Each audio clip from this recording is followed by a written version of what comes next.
کہ آج عرصوں کے بعد اللہ نے اہل ایمان کو فتح عطا فرمائی اور سب کے کلیجے ٹھنڈے کیے۔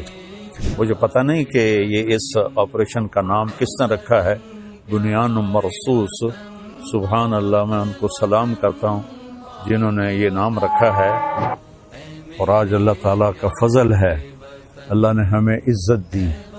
میں اپنی حکومت کو بھی مبارک دیتا ہوں، اپنی افواج کو بھی مبارک دیتا ہوں، اور ان شاہینوں کو مبارک دیتا ہوں جنہوں نے فضا میں اڑ کر جان ہتھیلی پہ رکھ کر ڈیتھ سرٹیفکیٹ پر دستخط کر کے، میں نے وہ ویڈیو دیکھی کہ ہمارے جوان ڈیتھ سرٹیفکیٹ پر آسان ہے سائن کرنا۔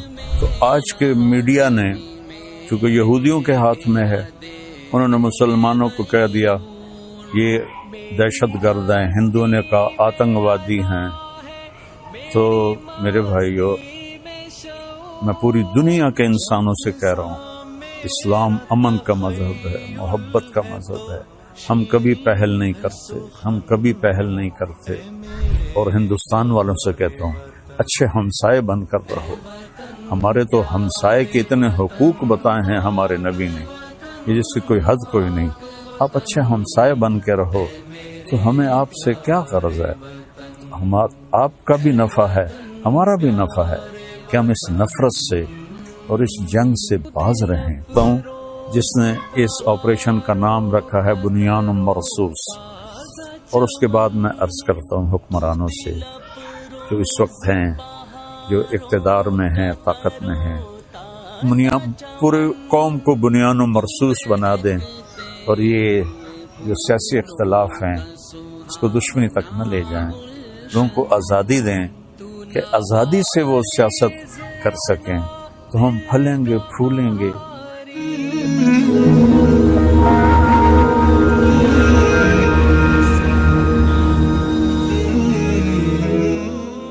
السلام علیکم ورحمۃ اللہ وبرکاتہ۔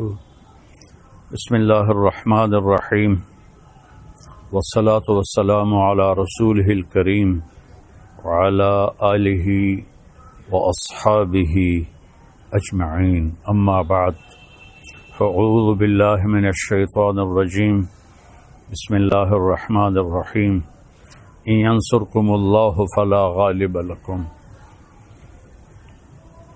وقال النبی صلی اللہ تعالی علیہ وسلم، یا ایھا الناس لا تتمنوا لقاء العدو فاذا لقیتم فاثبتوا۔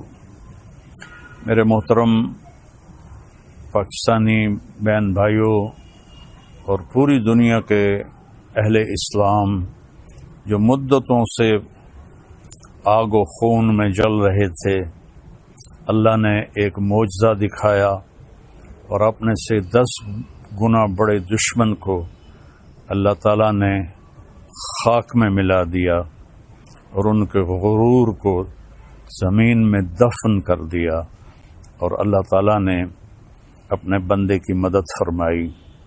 اسلام ہمیں کبھی بھی پہل کا نہیں کہتا، ہم ملک کے لیے نہیں لڑتے، ہم اسلام کو پھیلانے کے لیے نکلتے ہیں، یا ہمارے اوپر کوئی حملہ کرے ہم اس کا دفاع کرتے ہیں۔ اسلام امن کا مذہب ہے، بھائی چارے کا مذہب ہے۔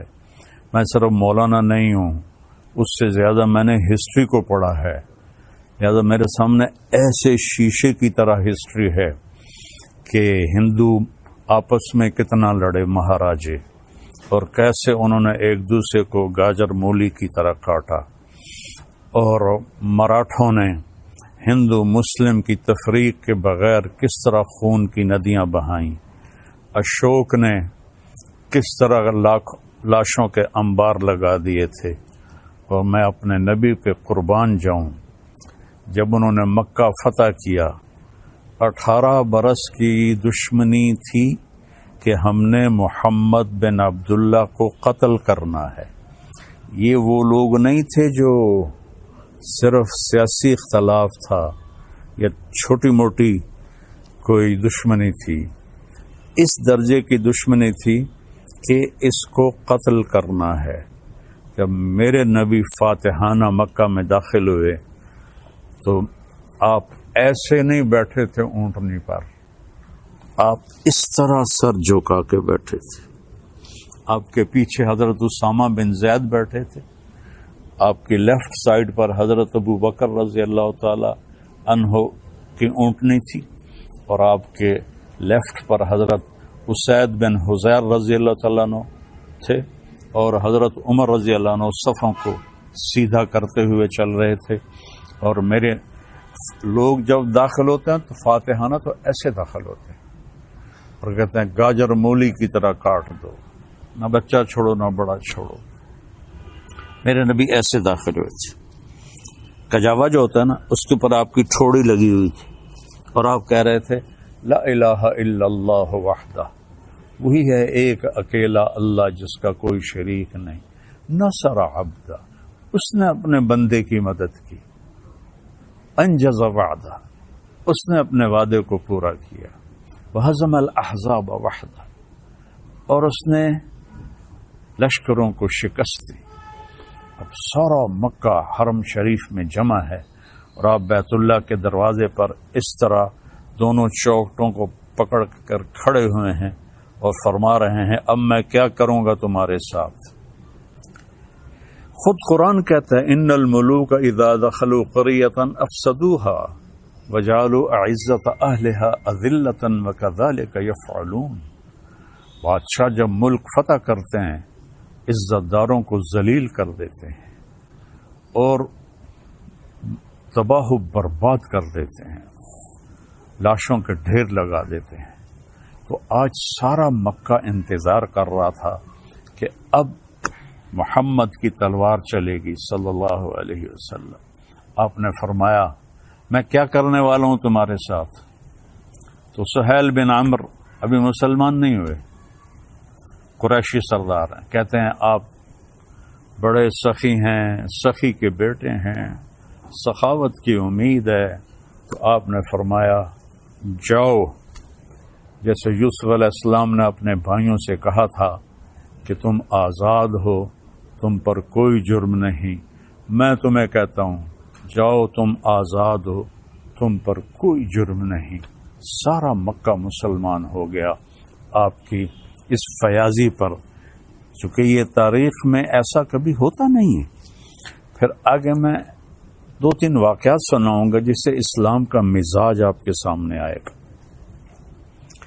دمشق پہ حملہ ہو رہا تھا جو شام کا کیپٹل تھا، اور جو رومن امپائر تھی اس کے 2 کیپٹل تھے، گرمیوں میں استنبول اور سردیوں میں انطاکیہ جو آج ترکی میں ہے، یہ اس وقت شام میں تھا.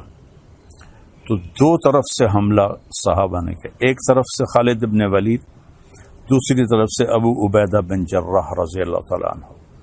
خالد بن ولید فتح کرتے کرتے کرتے ایک بہت بڑا گرجا تھا، اس کے آدھے تک پہنچ گئے تھے کہ ادھر سے ابو عبیدہ ایک دم آئے اور کہا تم تلوار چلا رہے ہو، میں نے تو ان کی صلح کی اپیل منظور کر رہی ہے. تو خالد بن ولید کو غصہ آ گیا، میں امیر ہوں، میری اجازت کے بغیر تم نے ان سے صلح کیوں کی ہے؟ کہ بس میں نے کر دی ہے، تمہیں نبھانا ہے.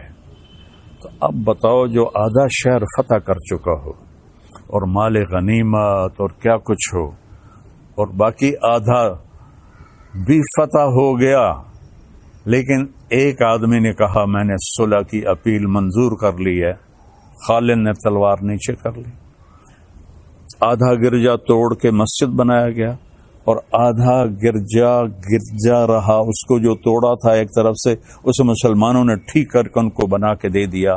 پھر ولید ابن عبد الملک کے زمانے میں کوئی 60-70 سال بعد اس نے عیسائیوں سے وہ گرجا خریدا منہ مانگے بول پر، اور وہ مسجد بنائی جو آج دمشق میں ہے.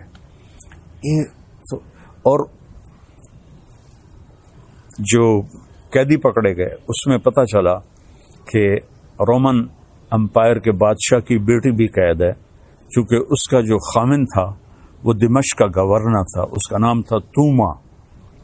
تو حضرت خالد کو پتہ چلا کہ وہ قیدیوں میں ہے، تو انہوں نے فوراً اس کو وہاں سے نکلوایا، الگ خیمہ، اس کی باندیاں نوکرانیاں اور اوپر صحابہ کا پہرا لگا دیا. اور جب دمشق کا سارا سسٹم ٹھیک کر لیا تو 400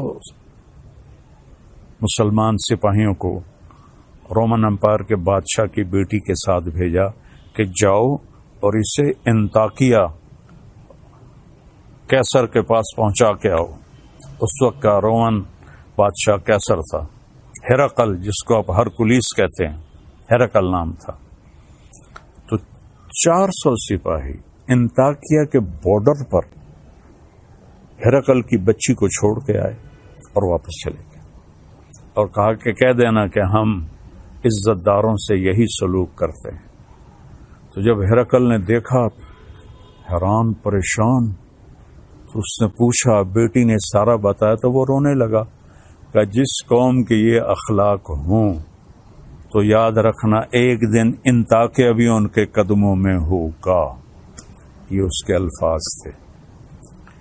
مسلمانوں کی خوبصورت، مسلمان بادشاہوں نے وہی کیا جو باقی بادشاہوں نے کیا. لیکن میں تھوڑا سا آگے چلتا ہوں. میں آپ کو صلاح الدین ایوبی کی بتاتا ہوں، جو 492 ہجری یعنی میرے نبی سے 492 سال بعد کی تاریخ آپ کو بتانے لگا ہوں کہ صلیبی عیسائی پادری نے پورے یورپ کو آگ لگا دی کہ یروشلم آزاد کراؤ، فلسطین آزاد کراؤ. ایک بہت بڑا لشکر نکلا. اس وقت بغداد پہ جو خلافت تھی وہ بڑی کمزور تھی. مستظہر باللہ ایک خلیفہ تھا جو اس وقت وہاں حکمران تھا، لیکن غلبہ وہاں سلجوکیوں کا تھا.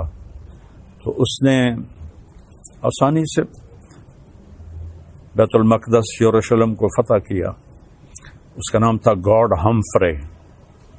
اور اس خبیث نے کہا، جب تک مسلمانوں کا خون میرے گھوڑے کے سینے تک نہیں آ جاتا قتل عام جاری رکھا جائے. تو اس وقت یہودی بھی آباد تھے اور مسلمان بھی آباد تھے اور عیسائی بھی آباد تھے. عیسائیوں کو چھوڑ دیا اور یہودیوں اور مسلمانوں کو اتنا قتل کیا کہ گلیوں میں ان کا خون بہنے لگا. آخر پادریوں نے وہ خون بالٹی میں بھر کے اس کے گھوڑے کے سینے پر مارا کہ چل تیری قسم پوری ہو گئی کہ مسلمانوں کا خون تیرے گھوڑے کے سینے سے لگ گیا. تب اس نے تلوار نیچے کی. 1099 اور 1187 میں یعنی 88 سال کے بعد جب صلاح الدین ایوبی رحمۃ اللہ علیہ نے فلسطین کو فتح کیا تو سارے مسلمان غصے سے بھرے ہوئے تھے، فوجی، کہ ہم بھی ان کو ایسے ہی قتل کریں گے جیسے انہوں نے ہمارے مسلمانوں کو قتل کیا تھا. اس سے پہلے ایک جنگ ہوتی ہے، جنگ حطین، جس میں سارے عیسائی بادشاہ یورپین اور مقامی 60,000 کا لشکر، اور صلاح الدین ایوبی کے پاس 20,000 کا لشکر تھا. تو اس نے صلاح الدین نے ان کو گاجر مولی کی طرح کاٹ دیا. بادشاہ سارے گرفتار ہو گئے. اس نے سب بادشاہوں کو عزت دی، صرف ایک کو قتل کیا، ریجنالڈ، جس نے 2 دفعہ حاجیوں پہ حملہ کیا تھا. یہ کرک اردن کے شہر کا حکمران تھا اور حج کا راستہ کرک سے جاتا تھا. تو اس نے 2 دفعہ حاجیوں کو قتل کیا اور کہا بلاؤ اپنے محمد کو. تو صلاح الدین نے اسے پیشکش کی ایمان، مسلمان ہو جاؤ. انہوں نے کہا میں نہیں ہوتا. انہوں نے کہا ہم یہ بادشاہوں کے ساتھ، اس نے کہا میں نے 2 دفعہ قسم کھائی تھی تیرے قتل کرنے کی جب تو نے حاجیوں پہ حملہ کیا تھا. تو آج محمد نہیں آ رہا، آج محمد کا ادنا غلام آ رہا ہے. اس نے ایسے وار کیا اور اس کی گردن پیچھے لٹک گئی. باقی سارے بادشاہ کانپنے لگے. اس نے کہا ڈرو نہیں، ہمارا مذہب ہمیں یہ نہیں سکھاتا. ہم بادشاہوں کو، عزت داروں کو ہم عزت دیتے ہیں، لیکن یہ بہت حد سے آگے بڑھ گیا تھا، اس لیے میں نے اس کو قتل کیا ہے. پھر آ کر انہوں نے یروشلم کو گھیر لیا، اور وہاں تو فوج ہی کوئی نہیں تھی، چند سپاہی تھے، تو آ گئے جی ہم نے صلح کرنی۔ صلاح الدین نے کہا صلح کس بات کی، اب تو میں فتح کر چکا ہوں، اب تو میں اس پر فاتحانہ داخل ہوں گا، میں اس پر فاتحانہ داخل ہوں گا۔ جب فاتحانہ داخل ہوں گے تو غلام، باندیاں، مال غنیمت، کتنا کچھ تھا۔ تو انہوں نے منتیں کی کہ مہربانی کریں آپ ہمیں معاف کر دیں۔ تو آپ 88 سال پہلے دیکھیں کہ قتل عام سے گلیاں بھر گئیں، اور 88 سال بعد ایک مسلمان جو اپنے نبی سے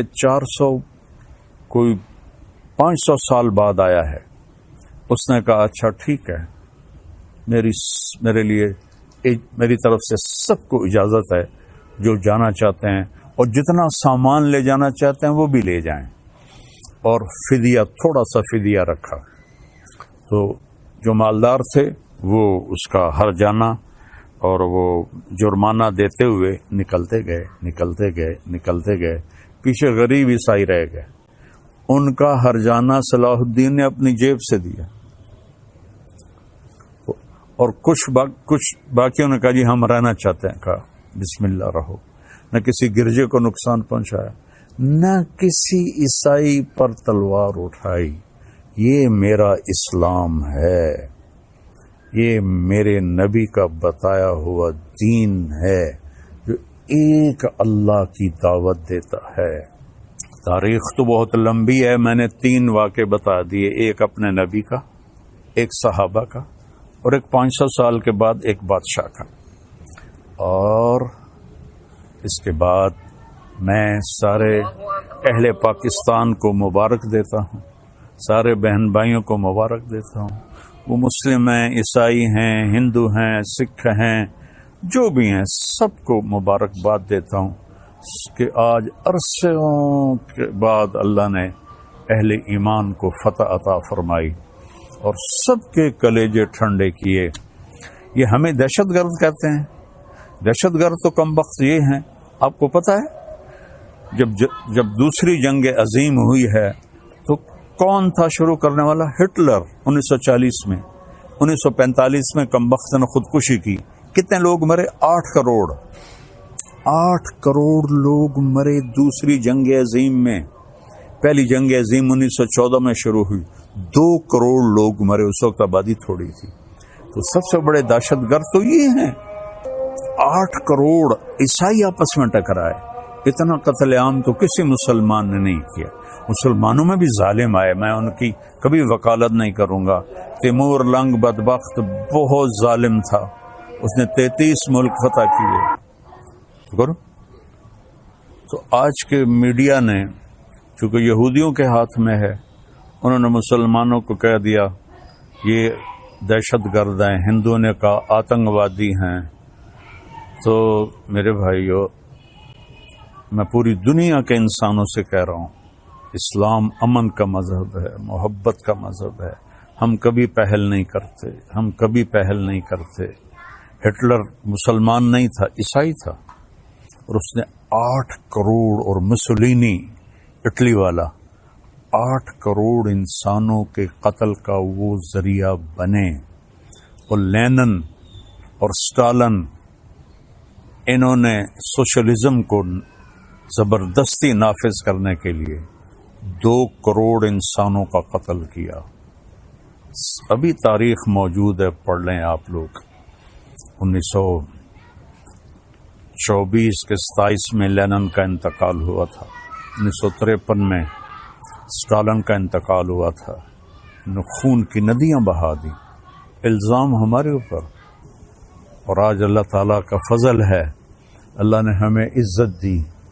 میں اپنی حکومت کو بھی مبارک دیتا، اپنی افواج کو بھی مبارک دیتا ہوں، اور ان شاہینوں کو مبارک دیتا ہوں جنہوں نے فضا میں اڑ کر، جان ہتھیلی پہ رکھ کر، ڈیتھ سرٹیفکیٹ پر دستخط کر کے، میں نے وہ ویڈیو دیکھی کہ ہمارے جوان ڈیتھ سرٹیفکیٹ پر آسان ہے سائن کرنا، اور ہمارا ایک جہاز تھا، ان کے 10 جہاز تھے، ان کا ہر نشانہ خطا گیا، ہمارے سارے نشانے صحیح لگے، یہ ہے نصر من اللہ و فتح قریب۔ تو میری افواج پاکستان، ان کے سربراہان، ان کے سپاہی سے لے کر اور رینجر سے لے کر تمام کو یہ میرے ہاتھ اٹھے ہوئے ہیں، اللہ آپ کو سلامت رکھے اور اللہ اس ملک کو سلامت رکھے اور اس میں امن قائم ہو، اس میں مذہبی اختلاف ختم ہو۔ یہ علماء سے کہہ رہا ہوں، سیاسی اختلاف ختم ہو، یہ سیاسی جماعتوں سے اختلاف تو رہے گا، دشمنی نہ ہو، دشمنی نہ ہو، ایک ہو کے رہیں۔ اور ہندوستان والوں سے کہتا ہوں، اچھے ہمسائے بن کر رہو۔ ہمارے تو ہمسائے کے اتنے حقوق بتائے ہیں ہمارے نبی نے، یہ جس کی کوئی حد کوئی نہیں۔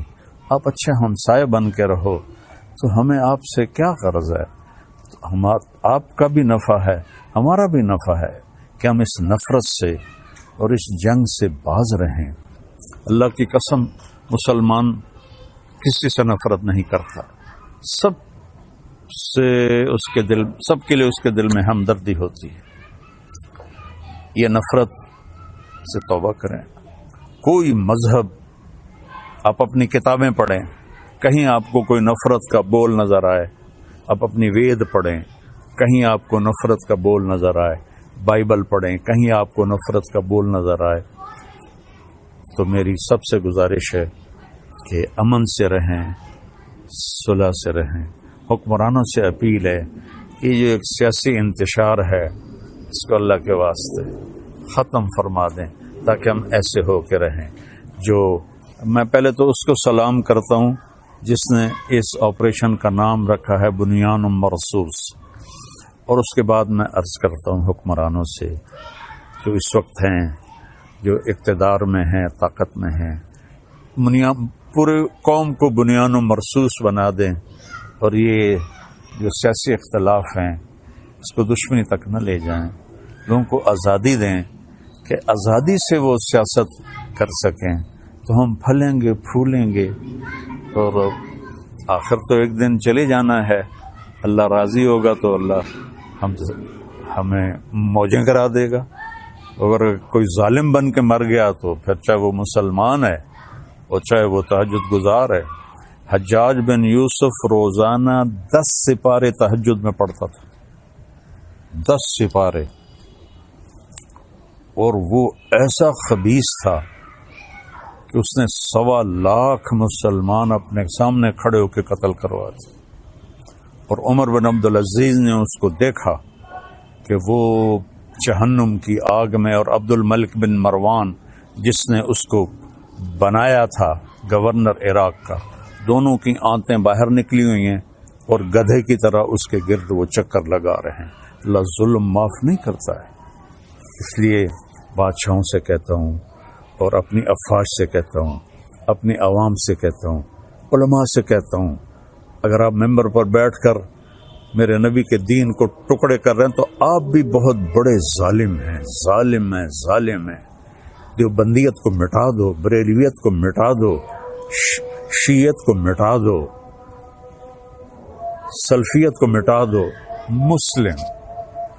میں مسلم، ہاں میں اہل سنت والجماعت ہوں، میں امام ابو حنیفہ کے فتووں پہ عمل کرتا ہوں، لیکن میں باقی سب کے لیے ایسے جھولی پھیلا کے دعا کرتا ہوں۔ یہ میرا آخری پیغام ہے کہ ہم اور نہیں تو سارے ایک دفعہ قومی ترانہ پڑھ لیں اور اسے یاد کر لیں اور اس کا مطلب دیکھ لیں۔ میں 100 کے قریب ملکوں میں گیا ہوں، کسی ملک کا قومی ترانہ اتنا خوبصورت نہیں، اس کا مضمون، اس کی لے، اس کی دھن، سبحان اللہ۔ اللہ حفیظ جلندری کے درجے بلند کرے۔ السلام علیکم ورحمۃ اللہ وبرکاتہ۔